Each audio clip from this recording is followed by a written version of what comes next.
So why do you think that there's still often a separation between the way that we view physical, mental, and emotional states? Most of the field of medicine is still a war against disease and pain. And I think it's not really the answer. We have to look at it differently. We're not trying to kill disease and pain.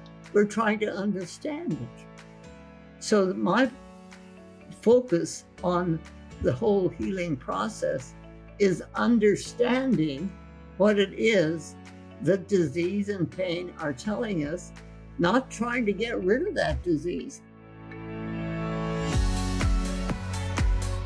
The truth is how today's special guest, Dr. Gladys McGarey, describes her message. She herself says she's only been able to truly find her voice since she was 93 years old, but she's been spreading her message about holistic healing for over 8 decades in her work with individuals and pioneering her integrated approach for 5 decades, giving her the name the Mother of Holistic Healing. For the last in the second series of the Make Movement Matter podcast, as Dr. Gladys and I both agreed, technology really is at its best when we have the honour of being able to spend time with and hear the wisdom of someone who has been alive for 103 years and lives on another continent. I was so excited to talk to the inspirational Dr. Gladys and discuss her wonderful book, The Well-Lived Life. We regularly circle back to the importance of our perspective about life in order to find wellness, covering topics like comparison, fear, love, pain, and joy. And I related to my own learning through my experience with pain and learning about myself through the lens of movement. We also talk about her view on looking forward to the future. Dr. Gladys is a storyteller who shares thoughts, wisdom, and experiences that we can all learn from. I thoroughly enjoyed this special conversation and hope you do too. This is the last in the second series, but please do press follow wherever you get your podcasts, as there are a few shorter episodes over the summer break that you might find helpful. And I'm back again with some fabulous guests in September. If you've enjoyed this series, please review, share your favourite episodes, and make movement matter in your own life by heading over to reclaimmovement.co.uk to start moving more naturally. Firstly, Dr. Gladys, it's a real honour for you to give me and my audience your time. So thank you so much. Well, I'm thrilled. I'm thrilled to be able to do that.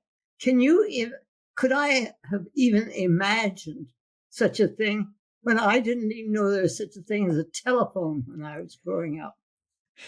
It is truly, truly amazing. And it gives me such a great opportunity to be able to chat to you, which is I can read your book and then be able to actually chat to you. So I'm so grateful. In my work, I encourage people to rediscover the joy in moving their bodies again for the myriad of benefits that it brings. But for most, it isn't as simple as showing people how to move. I've come to learn that it's equally important to find out how they view their bodies and how movement plays a role in their lives.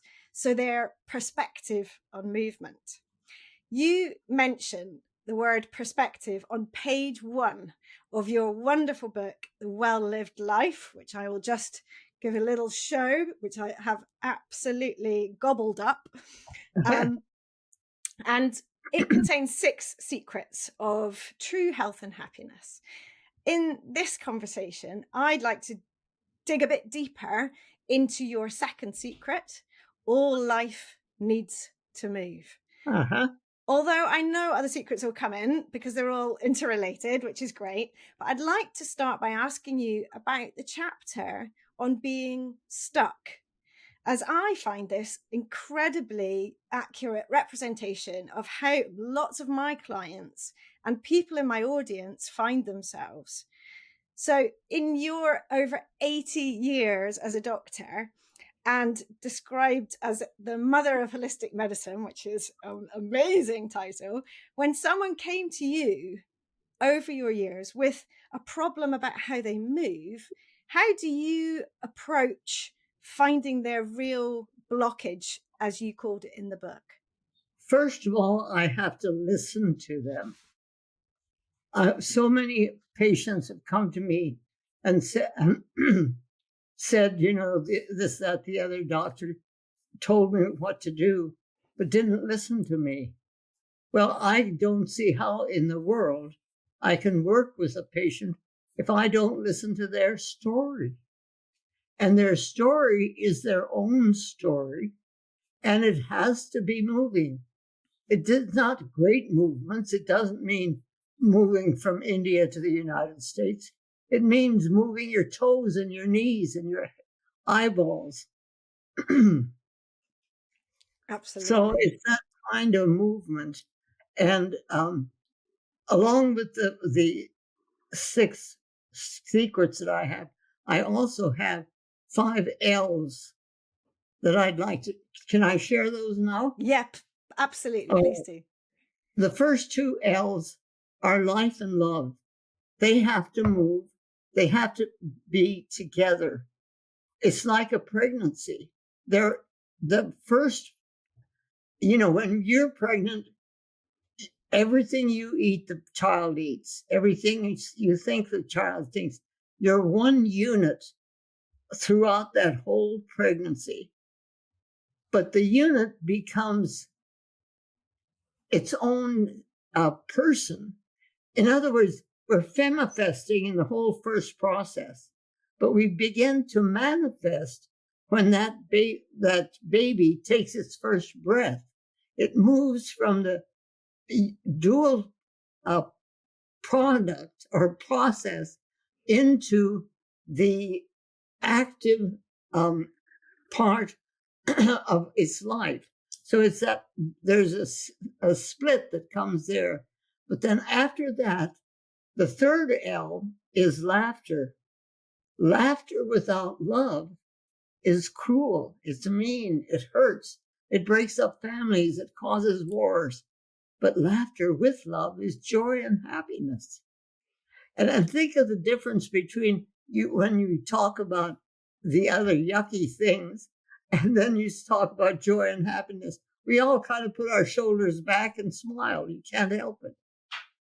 The fourth one is labor. Oh, too many diapers, too much to do, gotta go to work. Life is too hard. But labor with love is bliss. It's why you're doing what you're doing. It's why I'm doing what I'm doing, and why a singer sings, why a painter paints. It's the very essence of what we do. Laughter with love is not drudgery. You work 10 times as hard doing what you're doing right now as when you were dragging yourself through it. Me too. It's because this is bliss. This is what I want to do. This is who I am.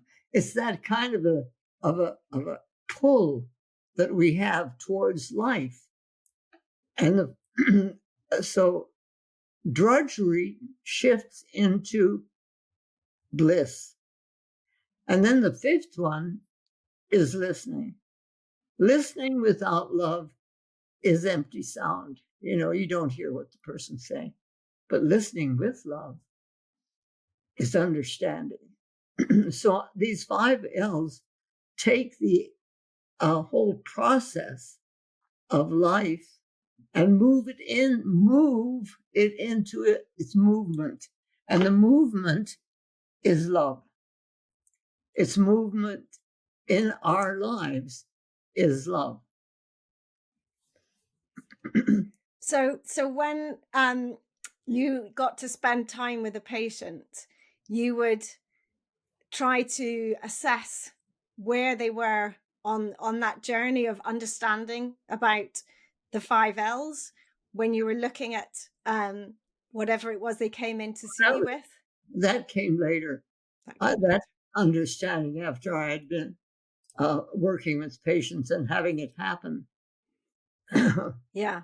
And listening is, as you say, is so key. I find over my years of working with people, which is only 5 in what I currently do in my movement coaching, that I would say half of my job is to listen and to understand the whole picture about what is happening with the person that's presented when they come in the door. It's about what's happening, as you say, physically, what they've been discussing as their pathology, the thing that's the issue. And yet usually over time, and I am lucky to have the time with them, I Yes. can get to the point where I understand about themselves, and perhaps what's causing that blockage um, in the way they see how they move. Right. And watching their movements. I had a perfect example of this. I had this good patient, a lovely lady, but she had shoulder pain. And for about 5 years, she kept coming in with this shoulder pain. And we tried one thing, and we tried another thing, and we tried something, and we talked about it, and we did all this. And then this one day, we had gone through the same session that we'd been doing before, and she got up to leave, and she turned around and picked up her purse, which was a huge, heavy purse that she put over her shoulder. And we both sat down and started laughing, because all the time we'd been talking about one thing or another, but I hadn't watched her put her purse on her shoulder and start her pain up, you know. But it's that kind of being aware of what it Yes. is that is causing it. And sometimes you can see it, sometimes you can't. Yeah. Sometimes you have to ask your body about it. And sometimes it's a dream that will tell you.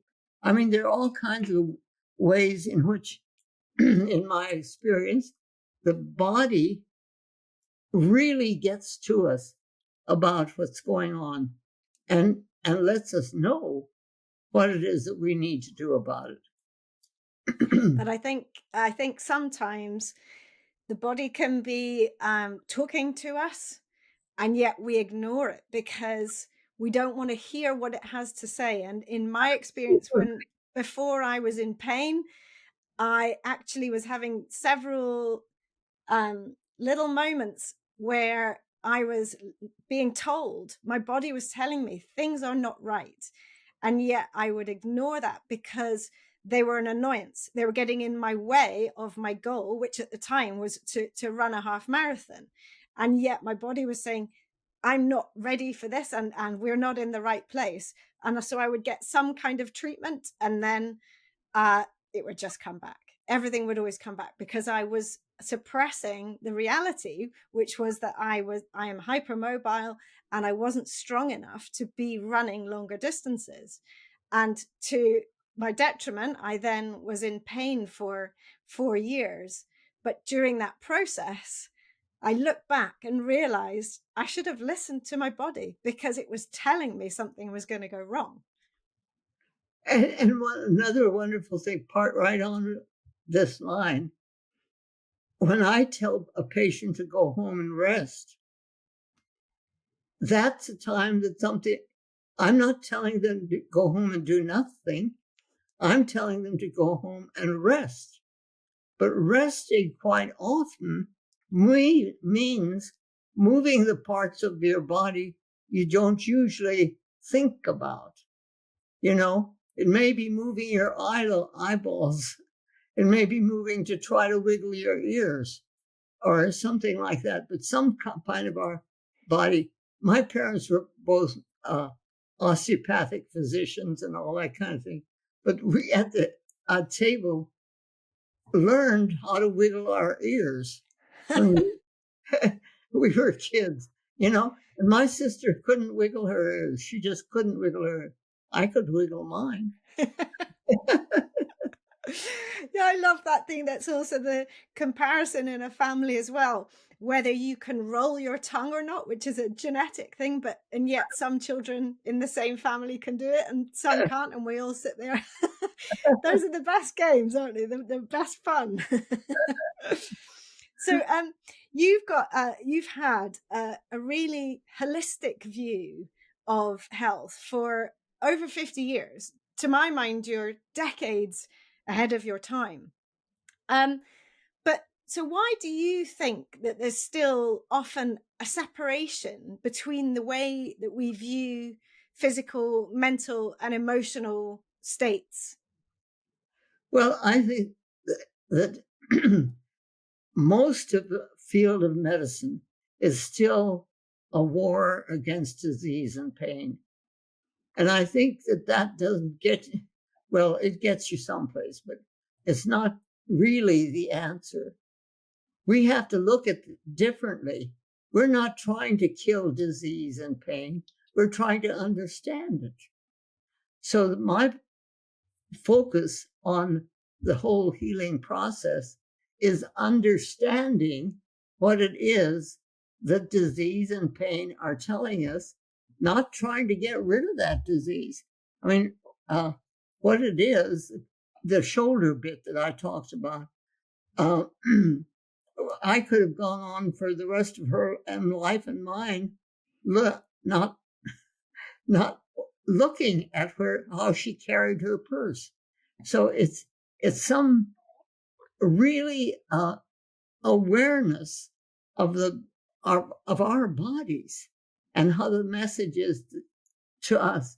My oldest son is a retired orthopedic surgeon, and when he finished his training in orthopedics, he came through Phoenix, and he's on his way down to Del Rio, Texas, to start his practice. And he says, "Mom, I'm real scared." He says, "I'm going to go into the world. I'm going to have people's lives in my hands. I don't know if I can handle that." And I said to him, "Well, Carl, if you think you're the one that does the healing, you have a right to be scared. But if you can understand that it's your job to, with love, connect with your colleague who is the physician within that patient, because that within that patient is the person, the real doctor that is going to do the healing. And so that when you are talking to the patient listens to that.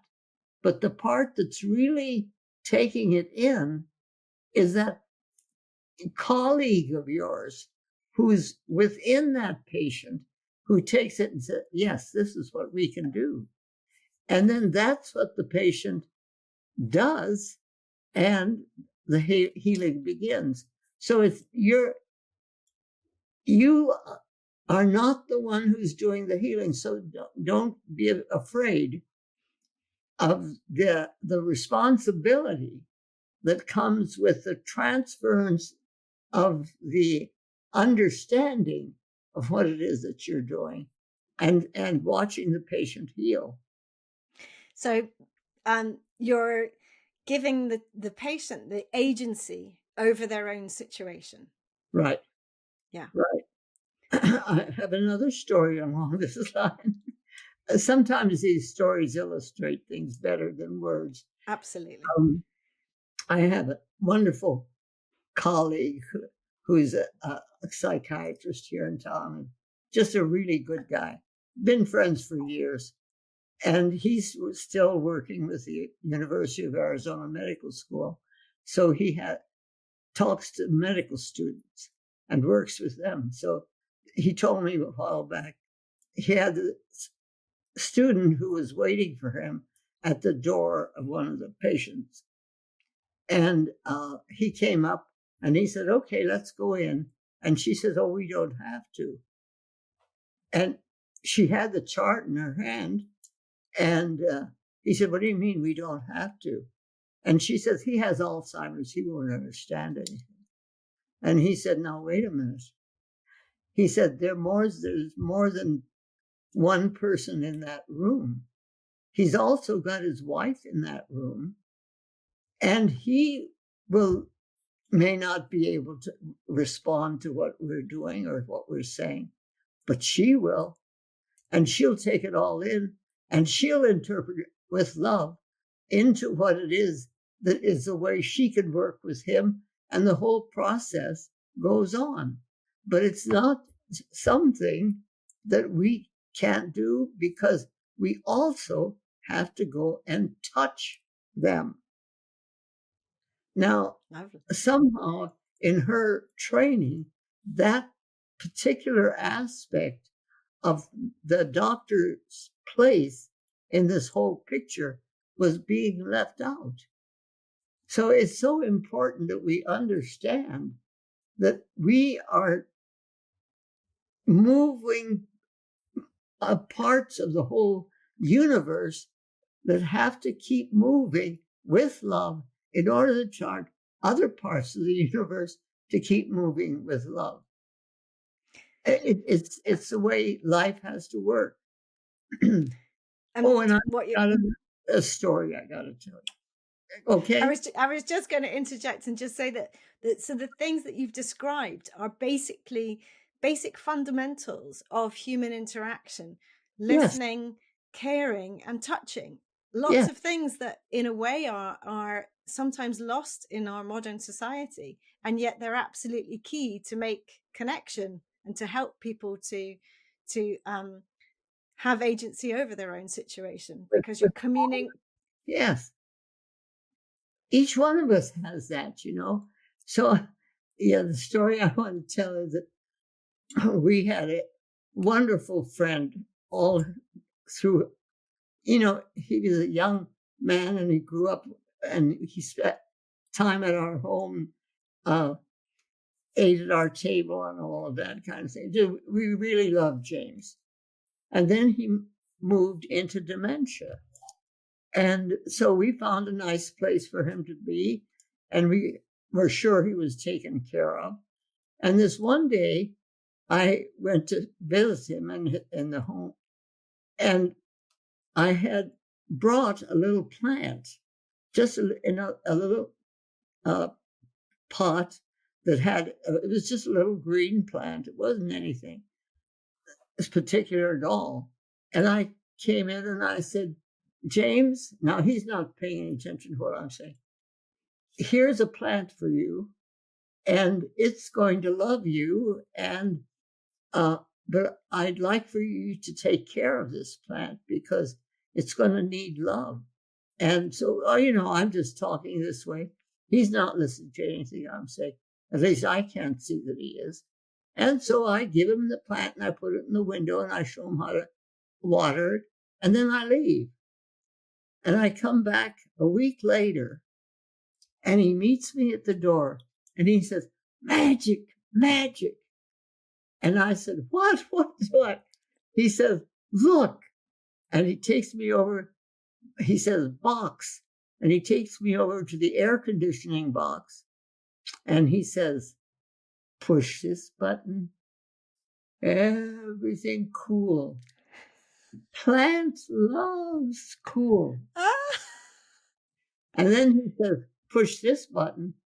Everything bad. It's too hot. Plant hates hot. And there he was. And I was so happy. Of course, it's magic. Of course, the whole process. But that little plant was able to get the message across to him, which who else, what else could, you know? And I was so thrilled. I'm sure I'm that's so, amazing. it's magic. It's magic. That's just amazing, and it just shows about your other story about when the doctor wasn't even going to address the patient, even with the wife there. Right. That you never know in that situation, um, what is being listened to, what's being absorbed, and that's a bit like all conversations, isn't it? About the importance of thinking about who is around us, and no, you never know who's listening in what way, and what a wonderful outcome that was. Yeah. Superb. Yeah. um I wanted to talk to you a little bit about joy, because I don't think it's a concept that I had even thought about before I had my pain, and it was a real tool for me to rediscover an element of my life that had perhaps gone missing for a while. It had been present in many ways because I had 3 wonderful children that I was bringing up and so on. But I hadn't really found connected with it in myself, and it's something that you talk about a lot in your book. And I think a lot of people, I think it's a great way of helping people rediscover um, the best part of moving, because we can really find joy Uh-huh. in certain ways we move, when we find ways that light us up. And I was wondering if you would talk a little bit about your experience of how joy can help people to reconnect with movement. Oh, well, just think about laughter. When you laugh, your diaphragm tickles the adrenals. Now, fear and hate sit or arise from the adrenals. I mean, these are the chakras I'm talking about. Mm. And so the adrenals can really be the moving factor that takes you into the darkness, but they can sure move you out of it too, because when you're laughing and the diaphragm tickles the adrenals, you can't help but giggle. I mean, if you see a little child giggling, it's very hard not to giggle with them. Infectious, It's yes. that reaching past the void, which is there if we allow it. But if we try to reach back over that and reach into the essence of what it is that this other being is doing and saying, it tickles your adrenals. And then part of that is then sort of tuning into your inner child in a way, isn't it? Because Yeah, that joy and that liveliness, and that's why when children play and have imaginative play with laughter, and they don't think about how they move, they sort of just tumble around and just let their bodies do what they want. And yet as adults we can become quite restricted in our movement, we become inhibited perhaps by how people see us and so on. And yet when we, as you say, tune into that laughter, I think we forget all that. yeah, yeah, yeah. And we It, it's one of the good things about having stairs in a household. When I built my little house, I have my upstairs as my bedroom, but it was important. Now I can't go up the stairs right now, but I mean, yeah, I'm 103. I have a right to. Anyway, but the stairs, the business of climbing is what children love to do. They climb trees, they climb stairs, they climb. And they have to climb back down again unless there's somebody there to help them. But the whole process of going up and down is also moving in the atmosphere. And there's something about that too that we don't quite understand, but our bodies do. Our bodies understand that very well. Actually, what that is very interesting, because one of my key messages is actually encouraging adults, particularly, to sit on the floor daily, because I really see that the not only the sort of physical benefit of being able to push yourself up off the ground is it's linked with health outcomes and longevity in scientific studies. But also I do believe that, as you're saying, that lifting the whole way from the ground and touching the ground to coming the whole way up to standing, and even further obviously if you want to, is a really sort of natural thing that is really important for our brains. I think it's obviously brilliant for balance. There's all the things that we know, but also I think it helps adults particularly to fear less the distance down to the ground. And I think sometimes as we age, there can be this fear that develops when we're regularly at chair height and above and don't sort of allow our bodies to go down further. So that sort of rings true with what you're saying about this concept of going up through the atmosphere in a way. Yes. And one of the wonderful things about grandchildren is that they drag grandparents onto the floor, you know, Yes. and that's great. You know, we are this intergenerational process is a real blessing to us if we pay attention. I was sitting in my uh, recliner chair, and my great granddaughter was here a few months ago, and she's 5, and she was walking around the room and doing her thing, and all of a sudden I feel little fingers up the back of my neck. It was the sweetest thing. I was just sitting there, not just being enjoying what I saw her doing. And then I feel these little tiny fingers climbing up the back of my neck. It was the sweetest thing ever. You have 5 generations alive in your family at the moment. You have Right. great great grandchildren as Yeah. well, which Yeah. is really quite something, and so lovely for them as well. I'm Yeah. sure. And you all through your book as well, you're always talking about humor, and you talked about giggling before, tickling the diaphragm, and when people become a little bit stuck and blocked in their lives, it's a really useful tool, isn't it, to be able to focus in on the funnier side of life, to be able to shift that perspective that you talk about. Yeah. Look for humor. If you don't look for it, you don't see it.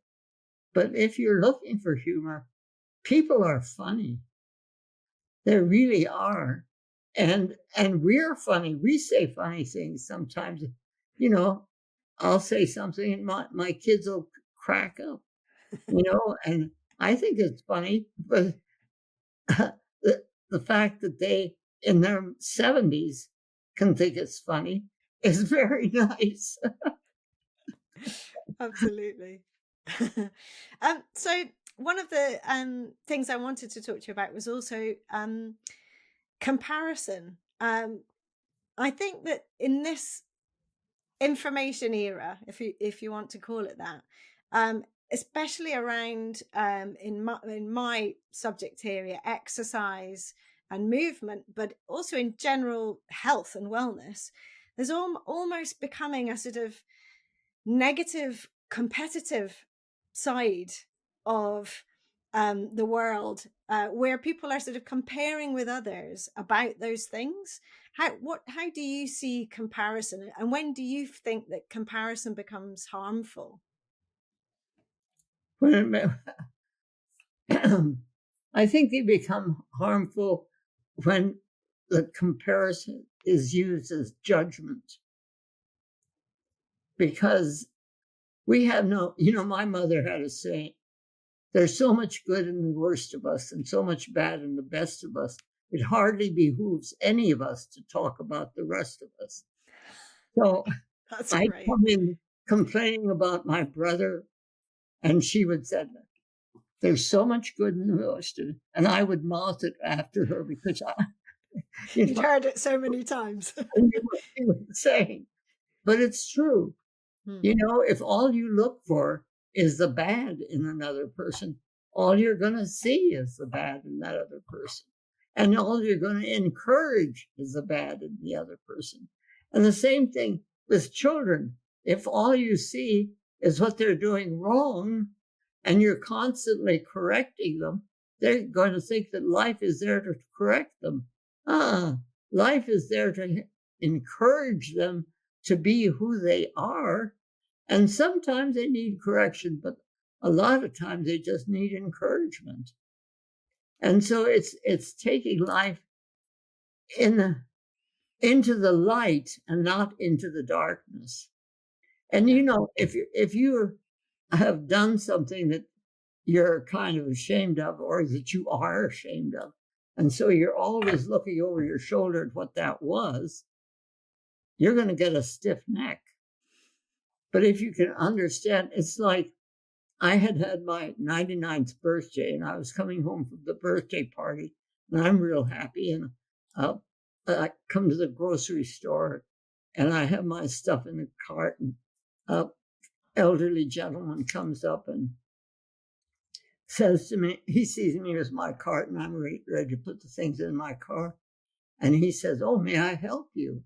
And I said, No, I can do this by myself. And he says, he stands up straight and he says, "Well, I'm 86 years old." And I'm standing there beside him. And, "Well, I'm 99. And I march off and get into the car and I sat down on my seat and I started to laugh. And then I started to say, "You nasty old woman, you get up and go into that grocery store and find that man and apologize." So I'm beating myself up for it. And all of a sudden I start laughing. And I thought, no, this is two kindergarten people. I'm bigger than you are. I said, but then I got thinking, he's going to go home and he's going to say to his wife, "Some nasty old woman came in and and they'll get to laughing about it. It'll be totally funny." I said, this is to myself, this is a really comedy piece. And I sat in my car and I couldn't even get my car started. I was laughing so hard because, the actual ridiculousness of the whole thing was so wonderful.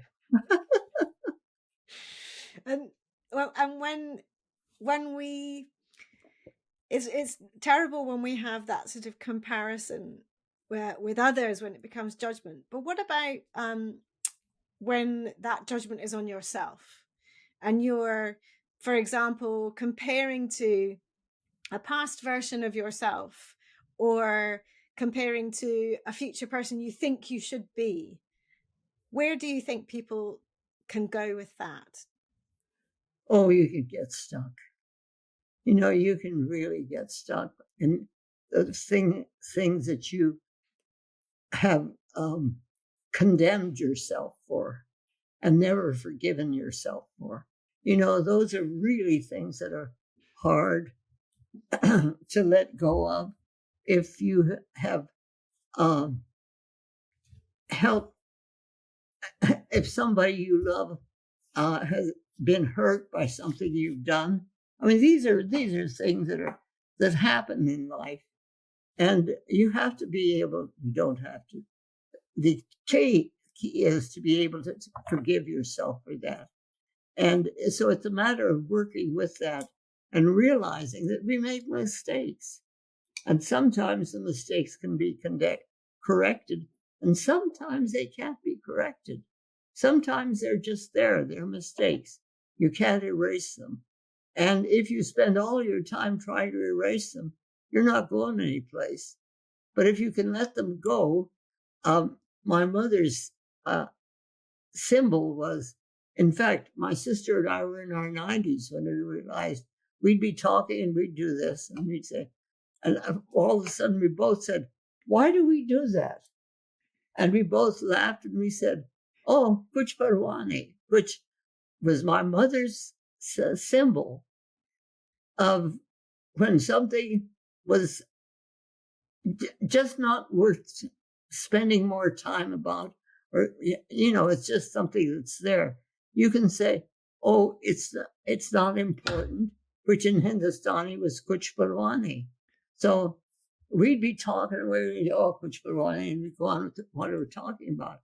It's allowing some things that if you give it energy and get stuck in a place, that it may not be worth doing that. It may be much more important for you to say, "Okay, let's let that one go because it's not getting us anyplace." And I think every one of us have found places where we've been stuck with something that either we did wrong or someone else did wrong, and it's a sore place. And if we keep pulling that back up again and looking at it and say, "Yeah, that's a bad place," it stays a bad place. But if it gives us proper place in the world scheme of things and say, oh, kuch parwani, and let it go, it will drop off and be gone, and you won't even, and you'll forget about it. Because my sister and I don't even remember what it was that we were kuch parwani. Yeah. And that's the best bit of evidence that it didn't matter because you've moved past. Yeah. Yeah. And Yeah. what about when it's fear? So a lot of my clients come to me and their bodies are not in as bad shape as they think. They are moving better than they think. They're seeing their movement more negatively, and it usually comes from a place of fear because of an event or something that has limited them and made them fearful of being able to move more and move forward. Well, those things happen. They happen with children. if if a parent is afraid of climbing trees, they may be yelling at their kids, don't climb trees, you're going to fall and hurt yourself. The child may have been afraid of trees because if we've yelled at our kids and said, don't climb trees, they're not going to climb trees. And then they're going to miss the fun of being able to climb trees. It's that we as parents have the responsibility of helping our children find what's scary in life and what isn't. And so let's reclaim the independence that we can have and that we can teach our children if we allow ourselves to really feel the way it feels to be able to do some of these things. Yeah, because it's also so liberating when we do, because we might then connect with that feeling of joy. We might find that Yeah, inner child. We might find that playfulness that right. then opens up our awareness to the potential of what we actually can do and that we've perhaps been holding ourselves back from. Yeah, yeah, yeah. And listen to what we say to our kids, or listen to what we hear other people say to their children. Take notice of how we treat children. I have a lovely little story. My I guess he's yeah, grandchild is 5, Ian, and he and 2 other little people were standing around a dish in their Sunday school class, and they had put their nickels and dimes in it. And because they were going to send this money to somebody who didn't have the money to dig a well, okay? I mean, this is what they're doing. And so they put the money in, and the little girl says, they're 5. I mean, this is a story my grass told me. So they're 5. And the little girl says, should we pray? And the little boy standing next to her says, I don't know. And Ian, who is 5, he stands up and he says, of course we pray. He says, God's all around us. Let us pray. So, it's that kind of ability to stand up for, of course we pray. Because he heard his family say things like that, or somebody else, I don't know. But here he is. The teacher heard it. And he's become a teacher too. That's incredible. Yeah. So one of the chapters in your book is about choice. And you say that there's always something we can do. We can choose to respond. We have a choice about whether we focus on the fear or move towards love, as you talk about, and that we can choose if we're seized up. when someone hears that, but they don't really understand how they can make that choice, or they feel that that's something that's just not open to them, how would you help someone to be able to make that choice? Well, sometimes just talking to them about it helps them. Sometimes they get it. Sometimes I've had to say to them, well, maybe you should dream about it. Maybe you should pay attention to your dreams about such and such.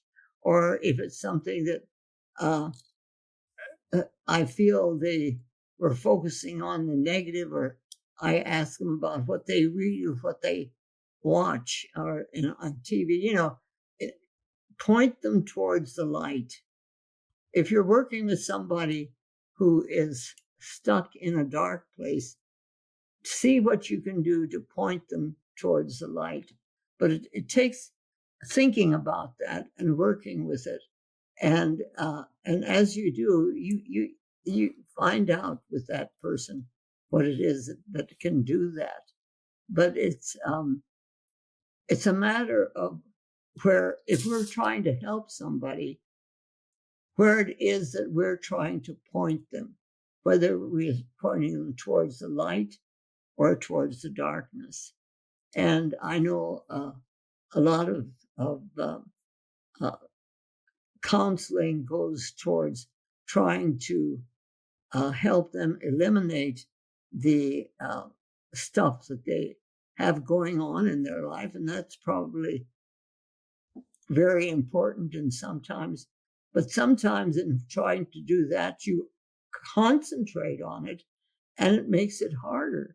Whereas if you mention it and then go on into what it is that is a lighter, more um, um, movable spot, and you go into that, it's like if I tell a person to go home and rest, and they think that I've said, go home and do nothing. That's not true. I told them to go home and rest. That's doing something. So if the doing something is important and it seems like you don't understand that, pay attention to it and see what it's really saying.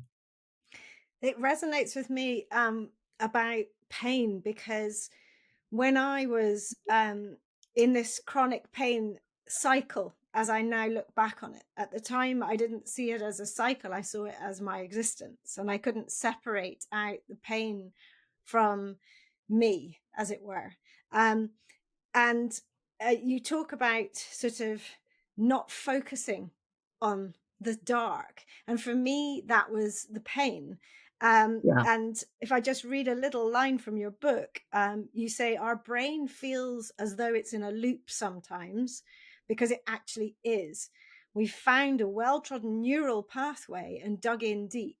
And that was, reading that line was very liberating for me in a way, because it was exactly what happened to me. Um, and I can see that retrospectively. And for me, the point, probably the halfway point between really not getting any better and really getting very low and miserable, was the point that I realized I had to give up those emotions. I had to start looking towards accepting what was happening to me in order to allow me to move on.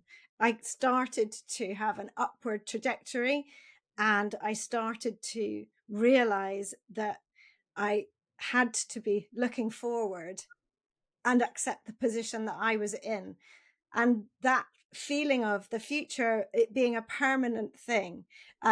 You'll laugh when you hear this, because I've told you before, I've just turned 50, but I felt I was 40 at the time, and I felt like I was 80. Now, I don't know what it feels like to be 80, and you're 103, but I felt like I was in a body that I hadn't expected at the time, because I was in so much pain and was so immobile so suddenly.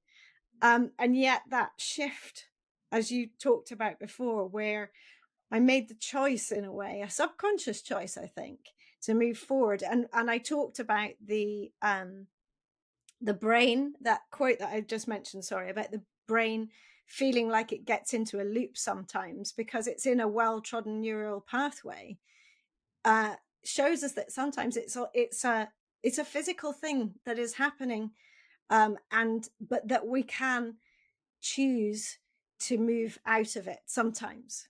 Right. Yes, I agree. And I think probably most of us have had times when we've been stuck in a place that we didn't think we could get out of. But if we could look at the parts that we could let go of it, and maybe we don't have to let go of the whole thing all at once, maybe we do. But whatever it is, there's a letting go of the part that hurts and looking for what doesn't.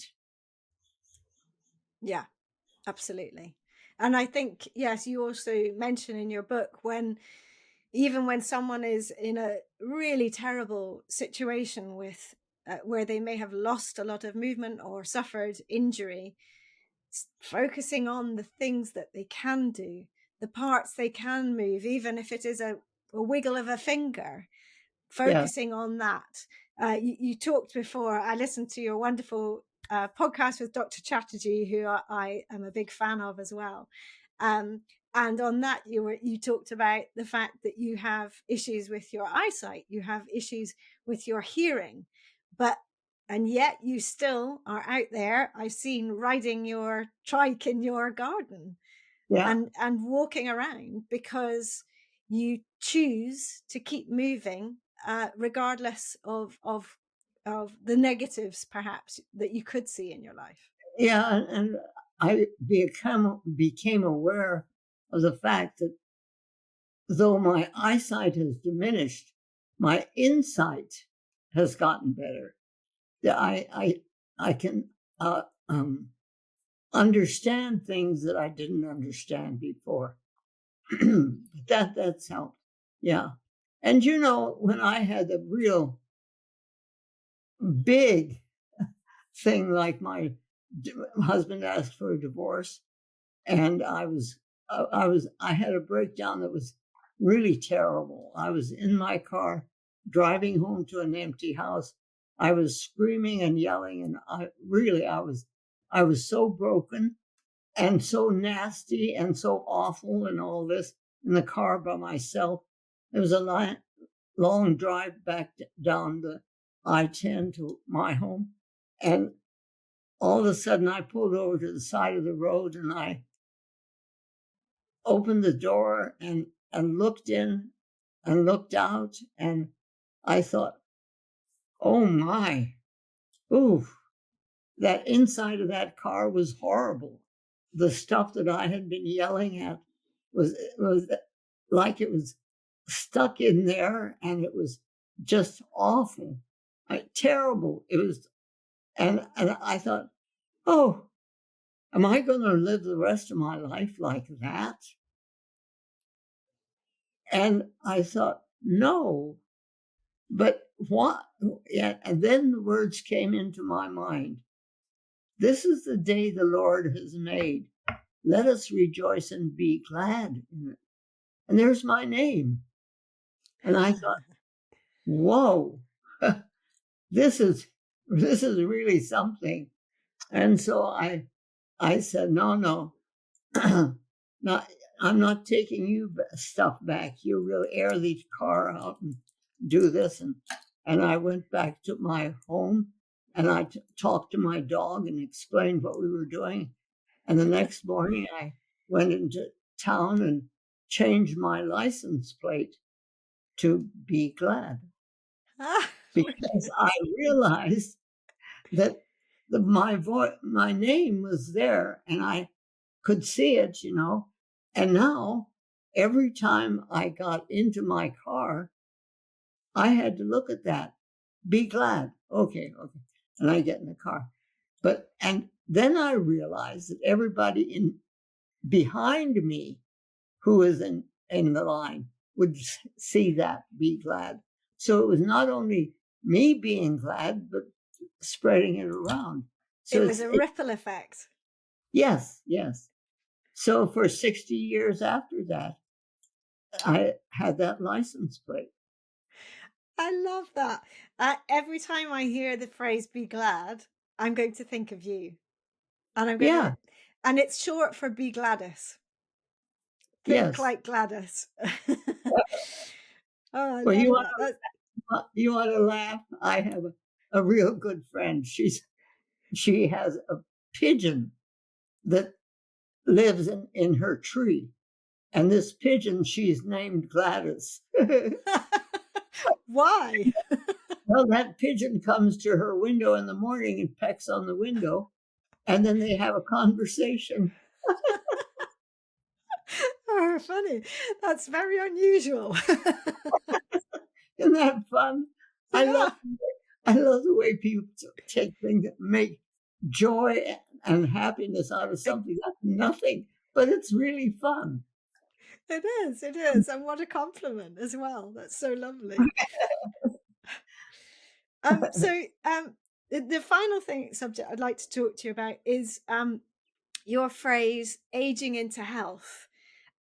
Obviously, you are at the incredible age of 103. Um, and there's a lot of focus at the moment on longevity, and in theory, extending life. And yet, I love the Abe Lincoln saying, it's not about the years in your life, it's about the life in your years. And I really think that's the secret to one of the secrets to aging well is about how you live those years, and then that's what brings your health span. Right. And I've heard you talk about the fact that you've got a 10-year plan. So, do you always set goals for yourself? Oh, yeah. I'm calling it aging into health, not longevity. Longevity, it just, ah, you know, so what?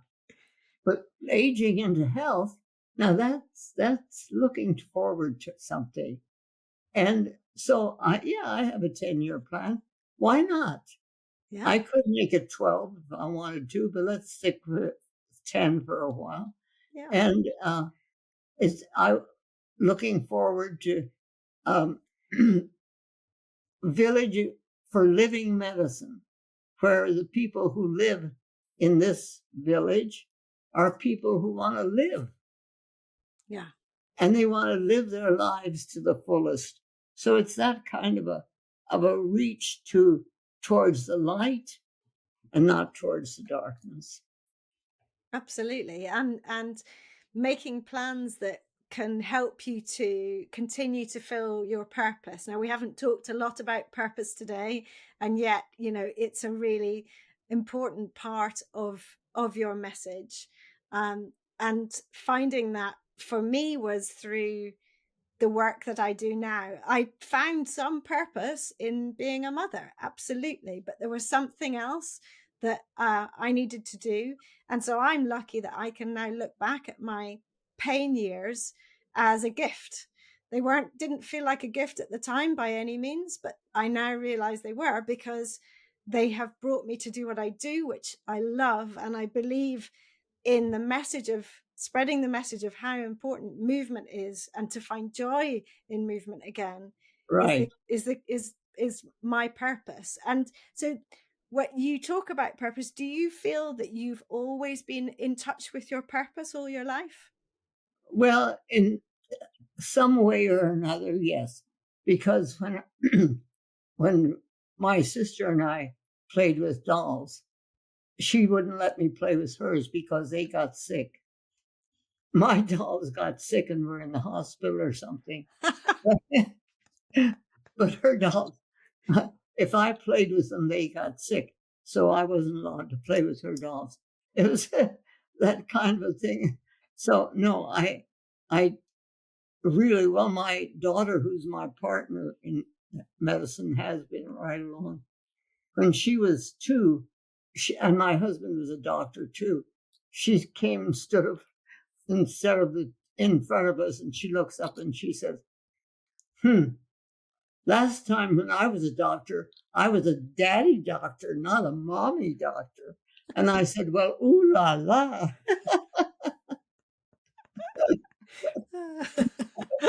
Oh, that's brilliant. Sometimes we come we come into a certain place knowing this lifetime, this is the work we've got to do. And sometimes we don't find it, or we don't. In my case, I had to find my own voice when I was 93. It just, I didn't really trust my own voice. I knew what I had to do. I knew what I was doing and all of that. But I was constantly questioning until I was 93. So what happened at 93 that shifted that then? I had a dream. And I was really, for years, I've paid attention to my dreams. In this dream, actually, I woke up laughing and singing and realized that the dream was, I was 9 years old in India, coming out of the tent because we were in the jungle and it was a Sabbath morning. But in our family, on the Sabbath morning, we weren't allowed to sing anything but hymns and bhajans. And I thought that was stupid. And I was 9 years old and I knew what I wanted to do. And so I looked out of the tent. My brother wasn't there because he would have tattled on me and I'd been in trouble. But he wasn't there. So I ran as fast as I could up the tree, right up to the top of the mango tree. And I'm sitting there and I'm singing. I'm singing any old caterpillar song or whatever I wanted to sing. But every so often, I'd look over my shoulder and Jesus was in the tree with me. And I look over and I say, oh, Jesus loves the little children, right? And Jesus is laughing. And he says, yes. So then I go back to my singing and then I think, did he really say yes? And I go back and I look and I say, I'm still a little children, right? And he said, yes. And so I go back to my singing and I was laughing and I woke up. So it was a time that I was saying to myself, well, if Jesus thinks you're okay, you can accept that and go on and trust your own voice. And so from that point on, I really didn't have to question everything that I was writing and saying and talking about. I accepted the fact that really I could accept my own voice. But it took me a long time. I'm a slow learner. 93, that's amazing. But now you're singing it from the rooftops. You're singing your message out loud. Oh, yeah. And you're singing across oceans. We're literally an ocean apart. Your message is round the world, which is Isn't it wonderful? truly fantastic. And you have a wonderful book as something that I know that I will be rereading several times. Obviously, with those types of books, you read it at one stage and you take one message or two messages, and then you read it another time in your life and you take another message. So it's like something that you can rely on to keep coming back to get the wisdom and so on, which is a wonderful gift to the world.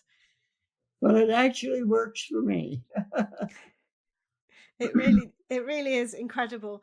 I have huge respect for your work that you've done. You've achieved so much in your life, but also for bringing that voice to us, for sharing your wisdom, because you're benefiting so many people, and that's really important work. And it's something that I need to listen to myself. I think lots of people will take very different things from this conversation, but hopefully, I am sure it will have touched everyone in different ways. So all I can say is a massive thank you for giving me your time. And I've really, really enjoyed this conversation. thank you for helping me spread what I think is the truth. It is, absolutely. Yeah. Thank you. I hope you've enjoyed listening, and if you have, you can help by doing 3 things. First, press the follow button to tell podcast platforms you want to listen again. Second, please give the show a 5-star rating and leave a review about why you liked it. And third, I'd love you to share it with friends and family or on your socials, for which I'm truly thankful. Finally, if this podcast is making you want to start reclaiming your own movement, join me in the Reclaim Movement membership for classes, both live and by replay, and countless videos of mini movement breaks to add into your daily life, covering practical and fun, important natural movements. Visit reclaimmovement.co.uk/membership to get started with your 7-day free trial. See you for the next episode, and thank you so much for listening.